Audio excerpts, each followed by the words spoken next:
We've seen now that on discrete state spaces, continuous time Markov processes, in some sense, reduce to discrete time processes via the jump-hold description of such processes. So we're going to take a little bit of time over the next few lectures to focus on discrete time processes. We'll be thinking largely of discrete state space as well, although much of what we're about to say will apply also in continuous state space examples, still in discrete time. Now, one interesting phenomenon we're going to focus on is the question of hitting times. Let's explore what that means. Suppose that we have a filtered probability space where the filtration is a discrete time filtration and a measurable space that will serve as our state space, and an adapted time homogeneous Markov chain X, indexed by n, the discrete time parameter, which we're viewing as the natural numbers. Now, if I have any measurable subset B of the state space, I can define the hitting time, Tb, for the process X, and that is the smallest time n at which xn is in B. Now, of course, it might happen that xn is never in B. In that case, we just use the convention that the minimum element of the empty set is infinity. So we would say that the hitting time is infinite in the case where B is never hit by the process. So this defines a natural number valued random variable. It's a random time. Now, more generally, we can think of this as a deterministic function of the path, and the path is, of course, random in our process. So if I have any path, any sequence, x0, x1, x2, etc., in S, then we can define the hitting time Tb of that sequence, x, to be exactly the same thing. The minimum n for which xn, the nth term in the sequence, is in B. And then the hitting time Tb of the process is the random variable whose value at the outcome omega is the hitting time of the sequence xn of omega. It will also sometimes be useful to talk about the hitting location, Lb, of a path x, and that's just the value x at Tb at x, to use some slightly cumbersome notation. That is, at whatever time n, where xn is in B, Lb of x is xn. It's that first point of entrance into the set B. Now, we're going to be doing some computations with random processes here, but a lot of the time we'll see that these two basic observations about hitting times in this sort of deterministic framework will help us understand what's going on. If we have a path, x0, x1, x2, etc., and if the first element of that path is not in B, and if the hitting time of B is actually finite, we do hit B at some point later on, then the hitting location of the sequence starting at x0 of B is the same as the hitting location of the sequence starting at x1 of B. Because we didn't hit at time 0, so wherever we hit later is the same as if we'd started one step later. On the other hand, the hitting time is different. On the other hand, if we compare the hitting time in those two examples, if the initial term in the sequence x0 is not in B, then the hitting time of the sequence starting at x0 of the set B is one more than the hitting time of the sequence starting one element later. Or more precisely, it's 1 plus the indicator of x1 not being in B of the hitting time of the sequence starting at x1 of B. Of course, if x1 is not in B complement, meaning x1 is in B, then this is 0, and that corresponds to the fact that the hitting time here will be 1, since we hit B at time 1. Otherwise, it's going to be 1 plus whatever the hitting time is starting at x1. Now we're going to use those two observations in tandem when we try to analyze and understand things about the distribution of the hitting time for particular processes. And the way we're going to use them, since these observations are only about the first step in the path, is by studying the first step of the process. So we're going to state and prove what amounts to another formulation of the Markov property right now, but that often goes under the term first step analysis. Let Q be the one-step transition kernel for our process. And just to remind you, the process here conventionally is actually a family of processes. All we're specifying is the one-step transition kernel. We're not specifying the starting distribution. So we really mean we have a family of probability measures determined by this one-step transition kernel in the usual way, indexed by all possible starting distributions. We will usually start at a fixed point, so the starting distribution will be a point mass at some point x in the state space. So for that setup, here's our theorem. Let f be a function of the process, or more precisely, a function of paths. So it's a function on the set of sequences measurable with respect to this smallest sigma field with respect to which the process is measurable. We don't necessarily have to have bounded functions here. We could also, and will need to, consider non-negative functions that are unbounded and possibly even take infinite values, as long as they are measurable. Now, a good example of such a function is the hitting time of some set. That is a function of the path. This number is determined by the path that we choose. And it's pretty easy to see that it is measurable with respect to this sigma field, which is generated by the projections, i.e. by the components of the path. So in this next theorem, if you'd like, you could focus on the case where this function f is a hitting time. What the theorem says is that if I take such a function of the process and I want to calculate its expectation starting at distribution point mass at x, I can do that like this.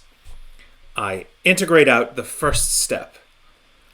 So I take the function of the process starting at step x and then restarting again with x0 again, this time in step 1.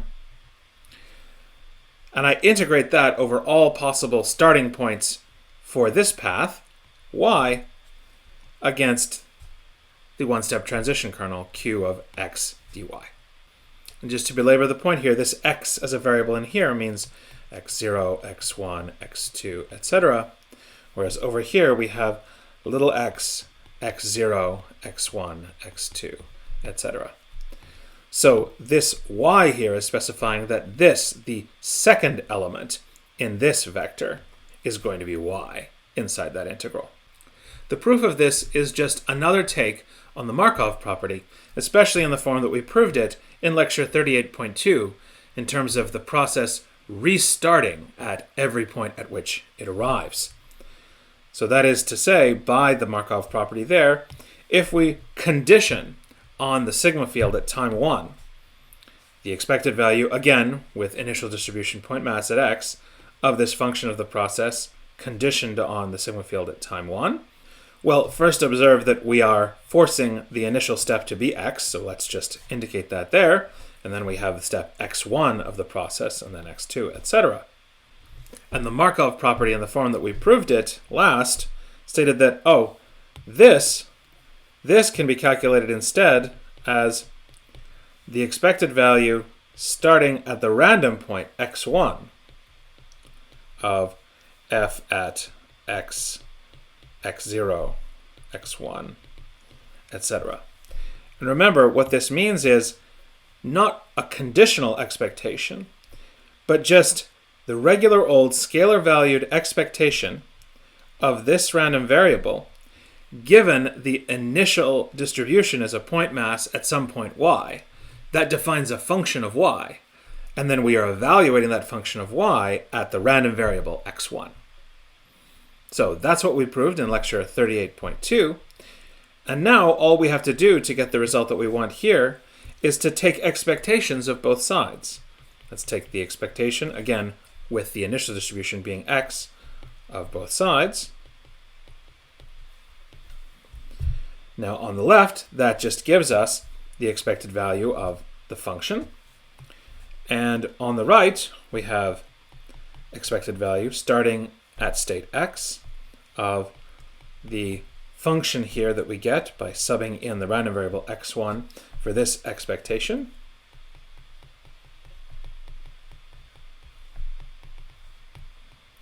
But this is a Markov process, and how do we compute expectations like this? Well, we integrate first against the initial distribution, which is a point mass at x, so we don't need to integrate, that's just evaluating at x. And then we integrate the transition kernel. So this is just the integral over s of q of x dy, expected value starting in y of f at x, and then the process x. And that's what we wanted to show. Now, if you find that a little too slick or a little too esoteric, let me show you a different way to prove it, which amounts to the same thing, in fact amounts to the way we proved the Markov property in this lecture. A typical kind of function in here, or here, that is measurable with respect to this sigma field, might be something of the form, a function of a finite number of those variables in the path. So we might just take a function of the first n for some fixed n. Now, in fact, if we can prove that this result holds for those, then a fairly standard Dynkin multiplicative systems theorem approach will allow us to prove it in general. And that's how we proved this restarting process version of the Markov property back in lecture 38.2. But let's just focus for the moment on functions of this form. In that case, our expectation that we're trying to compute is some particular finite dimensional distribution of the process, and we know how to compute all finite dimensional distributions of the process. We integrate first starting with the initial distribution, but that's just a point mass at x, so that means evaluating at x. And then we integrate in succession the one-step transition kernel n times the function f of those variables. That's how we compute finite dimensional distributions of Markov processes. So now I'll just write this as an iterated integral, pulling out the first integral, first step analysis. So that's the integral over s of q of x. And then instead of calling the next variable x1, I'll just call it dy. And then the rest of the variables, which I'll glom together, we'll have q of, I've renamed x1 y. And now instead of calling the next variable x2, I can use the variable x1 instead. And so on down the line. We've renamed xn minus 1, xn minus 2. And we get this. And using that renaming convention, now the function we're integrating is f at x, y, x1 up to xn minus 1. But all of this inside here, by the same token, is exactly how we compute the expected value of this function of the Markov process starting in state y.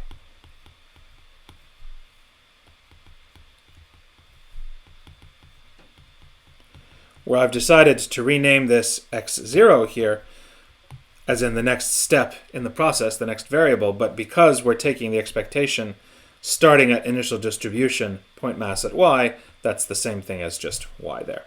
And of course, that is exactly what we wanted to show. So that's our first step analysis for a homogeneous time Markov chain. That's important here. It's the time homogeneity that is allowing us to do this.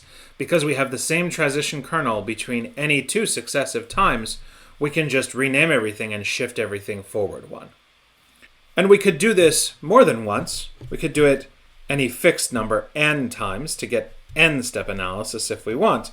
That is, the expected value starting in state x of any function of the process is going to be calculated by integrating the integral over s to the n of this product of the first n instances of the transition kernel, expected value starting at point xn of the function at these variables here, which are now integration variables, and then the process restarting at the next time, x0, x1, etc., down the line. Just to be clear, because this is how we're likely going to use this most, let's rewrite the first step analysis claim in the discrete state space setting. A transition kernel is given by a transition kernel mass function, and the integrals just become sums. And so what we have is the expected value of a function of the process starting in point x. We get by summing up over all states, q of x state y times the expected value starting in state y of the function of x and then the process. And you see now how this may be useful together with our observations about hitting times and how they relate when we shift the process by one element, which is exactly what we're doing here. So let's take this method and use it to study one of the most important Markov chains, the simple random walk on the integer lattice in this case. So the simple random walk is a discrete time homogeneous Markov chain on the state space being the integer lattice, whose transition kernel is given like this. You can transition from any state to the next one or the previous one, and each of those happen with probability 1/2. Since those two add up to 1, that means that you can't transition anywhere else. The probability of transitioning from x to anything other than x plus or minus 1 is 0. And that gives us a nice Markov transition kernel. So here is a typical question we might like to answer about this very simple looking Markov chain. Fix any point B. So our set B is going to be a singleton set B, B being some integer. What is the hitting time of B?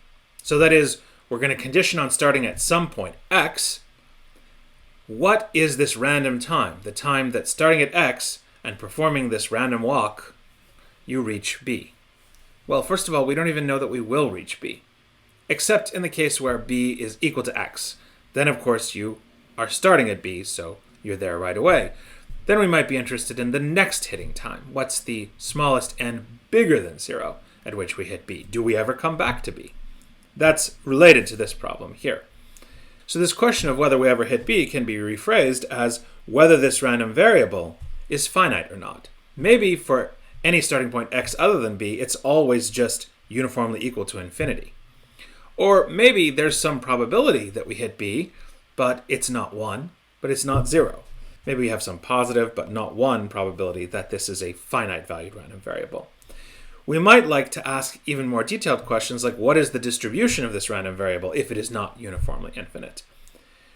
And the most basic question we could ask in that direction is what is the expected value of this random variable? That is, if I start in state x, how long should I expect it to take for me to get to state b? If I never get to state b, then that expected value will be infinity. Now, just to get a little bit of terminology on the table here, this question of whether the hitting time of b starting at some point x being finite has positive probability. That is, there's some positive probability that you will hit b starting at x. This is called the question of recurrence. And the reason it's called recurrence is this is a Markov process. So we know that if we do come back to the state b, then we can restart our process at that time and it will look the same as it did before, which means we have the same question. Will it ever come back to b again? If the probability of coming back to b was positive starting at x the first time, now starting at b or wherever it jumps next, that probability will be positive again, and so we'll expect there to be a positive probability of coming back again and again and again and again. Of course, we would like that probability to be 1, so that when we multiply those 1s together, we stay 1, and the probability of hitting b infinitely many times will be 1. That's really what we would mean by recurrence. So that's what we'd like to answer. Is the simple random walk on the integer lattice recurrent for any particular state? Maybe for all states, maybe for no states. Let's see what we can say. And here's the idea. We're going to use that first step analysis principle. We're going to define a function, u of x, to be the expected value of the hitting time of b, starting at initial state x. Now this is a non-negative number, but it could be infinite. So this takes values in 0 up to infinity inclusive. Now this TB was a canonical example of a measurable function of the process, and so we have the first step analysis available to us. We can calculate this expectation of that function of the process by considering what happens after the first step. So this is going to be the sum over all states of the transition kernel from x up to that state of the expected value starting in that state of the hitting time of the process starting at little x and then continuing with the process capital X as it was. Now, this particular transition kernel is very simple, and in fact there's only going to be two non-zero terms in this sum, when y is equal to x minus 1 and when y is equal to x plus 1. In both cases, the value of q of xy is 1/2, so we get 1/2, the expected value starting in state x minus 1 of the hitting time of x capital X, plus 1/2 the expected value starting in state x plus 1 of the hitting time of b of the sequence x capital X. Now, notice that x minus 1 is not equal to little x, and x plus 1 is not equal to little x. And so our second basic observation about hitting times shows us that, therefore, this is going to be 1 plus the hitting time of the chain capital X. And same here. This is going to be 1 plus the hitting time of just the chain x inside there. Okay, well, if I just distribute that 1/2 and the expected value over those constants, what that shows is that this is equal to 1/2 times 1 plus 1/2 times 1, which is 1, plus 1/2 times the expected value starting in state x minus 1 of the hitting time of the original process, but that's the function u at time x minus 1. And similarly, the second term will be 1/2 the function u at x plus 1.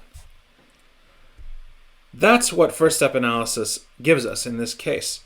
What we've got is a recursion, an equation for the function u, which is kind of like a discrete version of a differential equation for it. Now, I just want to make one thing clear here, which is that we don't know that this is a finite valued function, but that didn't affect any of these calculations. We're only doing positive multiples and sums here. And so everything we did in this calculation will be perfectly valid if any one or all of these is an infinite number. So we haven't calculated this expected hitting time yet, but we know that whatever it is, it satisfies this recursion. The one other piece of information we have is what happens if the initial point x is b. If we start at b, then with probability 1, the hitting time of b is just 0. And that means that, of course, the expected value starting in b of tb is just going to be 0. So that says that u of b is 0. So this is kind of like an initial value problem in ODEs, except it's a discrete difference equation, not a differential equation.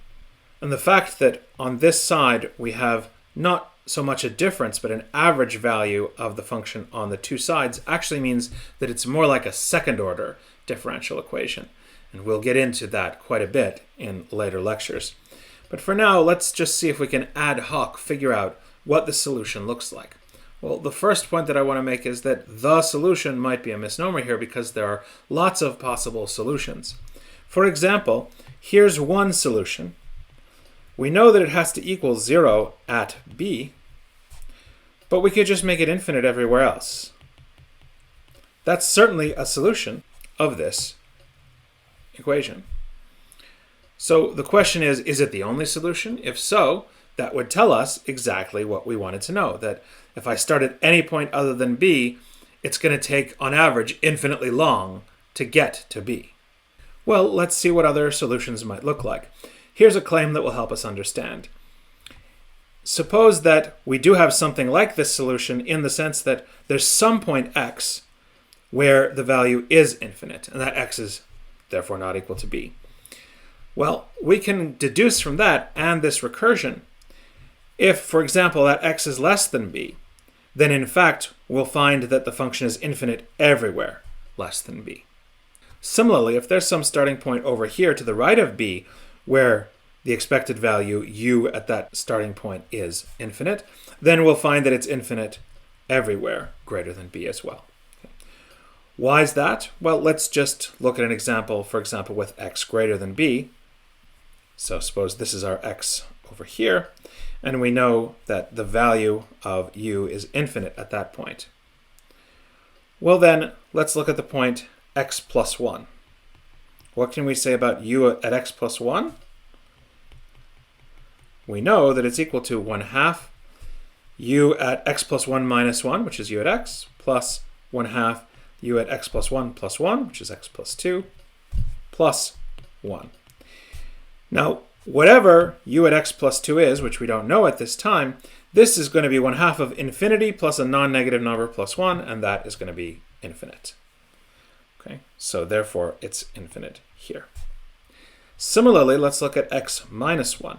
There it's going to be 1/2 of u of x minus 1, which is x minus 2, plus u of x minus 1 plus 1, which is x plus 1. Okay, and again, we don't know what this value is. It might actually have been at b, where we know the value is 0, so that could be 0, or it might be something over here that we have yet to determine in the recursion. But regardless, it's a non-negative number, and we know u of x is infinite, and so this is non-negative plus infinite times 1/2, which is infinite, plus 1, which is infinite, and so on.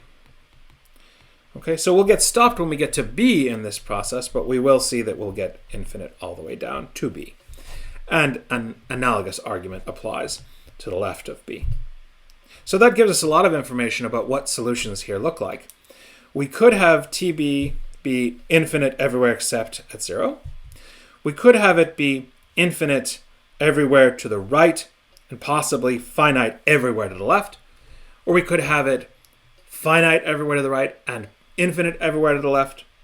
Or it could be finite everywhere. Those are our only possibilities. So let's see if we can understand what happens in a case like this one, where it is finite everywhere, say, ahead of b. Well, in this case, we can employ a very clever trick, which actually comes from changes of variables type ideas in ODEs. If you think about it a little bit, we're going to define a new function, w of x, which is going to be u of x plus x squared. The reason for doing that comes out of the following computation. Let's take that same averaging of the values of w instead of u. We know that u has the property that if I take this average of the values to the left and to the right, what I get is the value in the middle minus 1. Well, what happens if we do the same averaging for w? Well, by definition, this is 1/2 of u of x minus 1 plus x minus 1 squared, plus u of x plus 1 plus x plus 1 squared. Now, if I multiply these out, this x minus 1 squared gives me an x squared minus 2x plus 1, and this gives me an x squared plus 2x plus 1. So those linear terms, the 2x and the minus 2x, will cancel. And what I get is a 2x squared and 2, but multiplied by 1/2.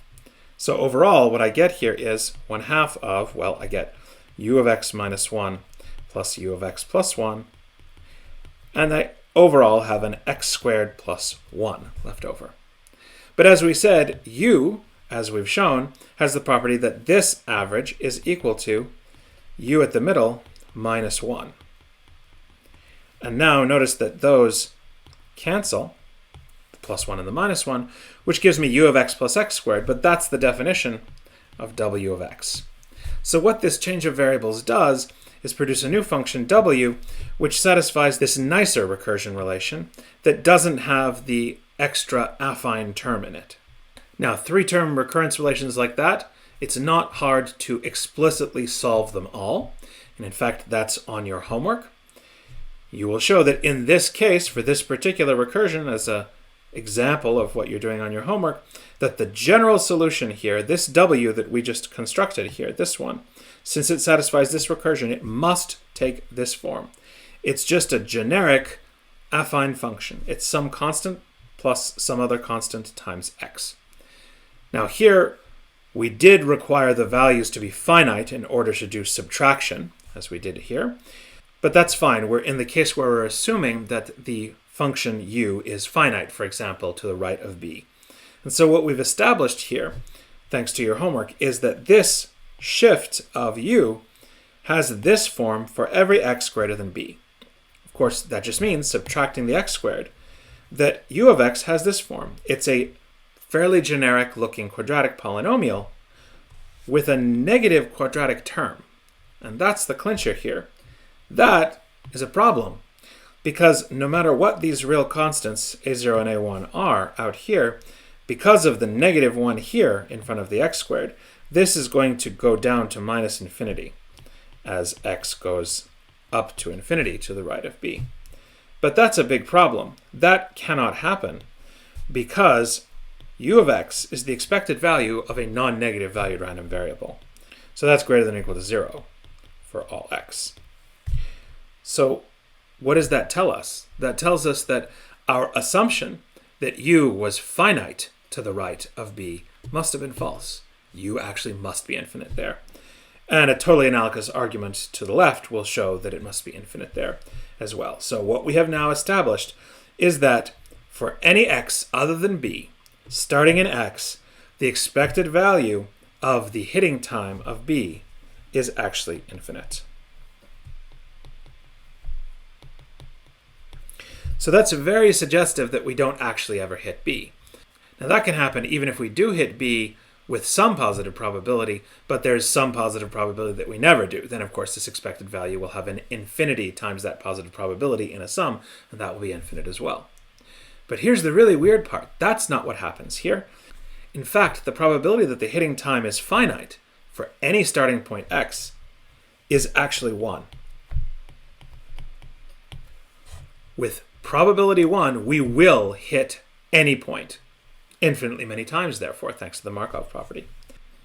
And so we're in this bizarre situation where we will for sure get to b, but the expected waiting time to do it is infinite.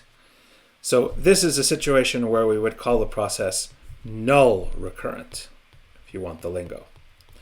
And proving this second result here, that the probability that the waiting time is finite is always 1, that is also on your homework, using the same kind of first step analysis that we've done here. Next time, we'll use this same kind of first step analysis to see what we can say about hitting times for more general Markov chains.